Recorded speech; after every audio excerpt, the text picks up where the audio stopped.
இப்பொழுது ஹொசூர் 2.0 என்று சொல்லும் அளவிற்கு ஹொசூருக்கு புதிய விமான நிலையத்தை ஒதுக்கி அறிவித்து மாண்புமிகு முதலமைச்சர் அவர்கள் அங்கே புதிய ஒரு இண்டஸ்ட்ரியல் ஒரு பெரிய புரட்சியை கிக் ஸ்டார்ட் செய்திருக்கிறார். வெளியே இருக்கும் சிலர் இந்த விமான நிலையத்தில் பல சந்தேகங்களை எழுப்பி வருகிறார்கள். ஒரு அரசாங்கம், அதுவும் திராவிட நாயகன் அவர்களின் அரசாங்கம் ஒரு திட்டத்தை அறிவிப்பதற்கு முன்னர் மிகுந்த உன்னிப்பாக அந்த திட்டத்தின் அந்த செயல்பாடுகளை எப்படி செய்ய முடியும், எப்படி அந்த திட்டத்தை செயல்படுத்த முடியும் என்பதை எல்லாம் தீர ஆராய்ந்து பிறகு இந்த திட்டத்தை அறிவிப்பார்கள் என்பதை மட்டும் இங்கே கூறி, நிச்சயமாக ஒசூரில் புதிய விமான நிலையம் அமையும் என்று உறுதியாக கூறுகிறேன். தமிழ்நாட்டின் பல பகுதிகளுக்கும் தொடர்ந்து அவர் திட்டங்களை கொண்டு வந்திருக்கார். இந்த நம்ம அவை முன்னோருக்கு ஒரே ஒரு சின்ன செய்தி அது சொல்லணும், அப்புறம் அவருக்கு வச்சுப்பாரு. அதனால வேலூரில் உள்ள டெல் மற்றும் மைமண்டலம் பகுதியில் சிப்காட் உருவாவதற்கான பணிகள் துவங்கி இருக்கின்றன. வேலூரில் புதிய டைடல் நியோ பார்க் அது துவங்கும், அந்த பணியும் வெகு விரைவில் துவங்கும். வெகு விரைவில் திறப்பு விழா நடக்கும்.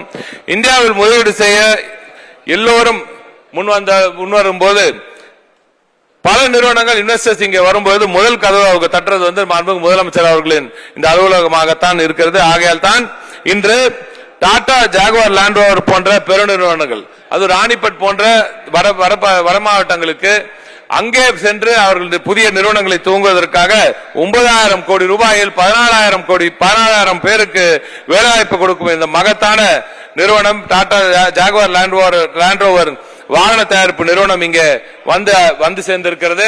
அது ஒரே ஆண்டுல வின்பாஸும் வருது, டாடா லேண்ட் ரோவர் ஜேஎல்ஆரும் வருதுன்னா இது வரலாற்று சிறப்பு மிக்க ஒரு தருணம். பேரவைத் தலைவர்களே, இது போன்ற ஒரு நிகழ்வு இதுவரை தமிழகத்தில் நடந்ததில்லை.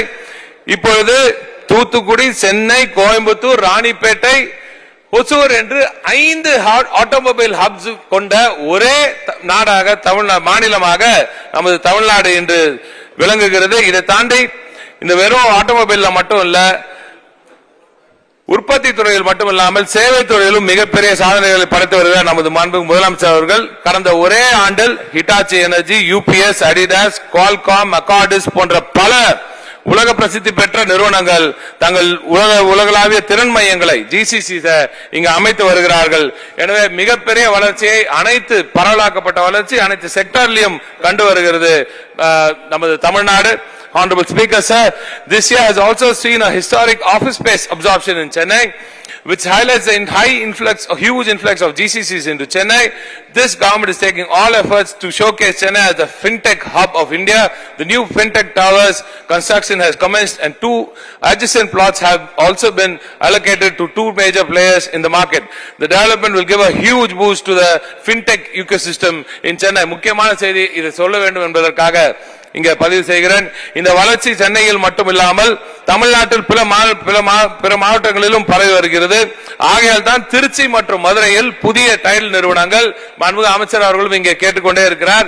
திருச்சியில் வெகு விரைவில் அந்த டைல் நிறுவனத்தின் அந்த பணிகள் துவங்க இருக்கின்றன. அதே போன்றுதான் நமது மதுரைக்கும் அந்த டைல் கட்டுமான பணிகள் வெகு விரைவில் துவங்கும் என்ற அந்த மகிழ்ச்சியான செய்தியை இங்கே தெரிவித்துக் கொள்கிறேன்.